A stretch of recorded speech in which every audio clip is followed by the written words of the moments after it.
Deep in the frozen heart of Siberia, there is a mountain that breathes. For decades, if you looked at a Soviet map, this place didn't exist. No roads led here. No mail was delivered. But inside this granite peak, an entire city was carved out of the rock. A subterranean fortress designed to survive a nuclear apocalypse and keep producing the very weapons that would cause it. This is the story of Zheleznogorsk, also known as Krasnoyarsk 26, the most secret city in the Soviet Union. Imagine being one of the 70,000 people who lived here. You didn't live on the mountain, you lived inside it. To build this place, the Soviet state used an army of gulag prisoners. They excavated more rock than was used to build the Great Pyramid of Giza. Why? Because Stalin was obsessed with one thing, plutonium.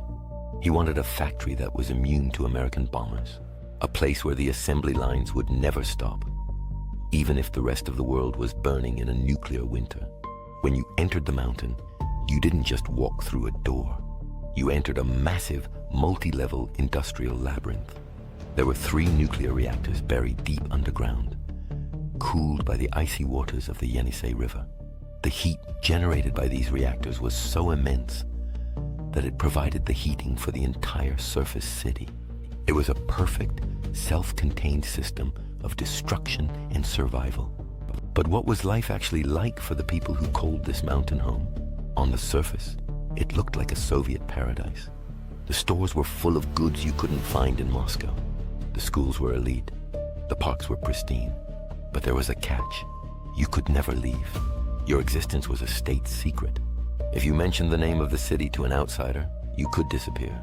You were a ghost living in a gilded cage. The scale of the engineering here is almost hard to believe. The underground tunnels were large enough for trains to pass through.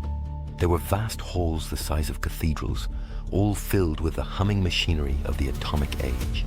And the most terrifying part, the people working there were often exposed to levels of radiation that would be considered lethal today. But in the race for nuclear supremacy, human life was just another resource to be spent. As the Cold War dragged on, the secret of Krasnoyarsk 26 became harder to keep. American spy planes started picking up strange heat signatures from the river. Satellite photos showed massive construction projects in the middle of nowhere.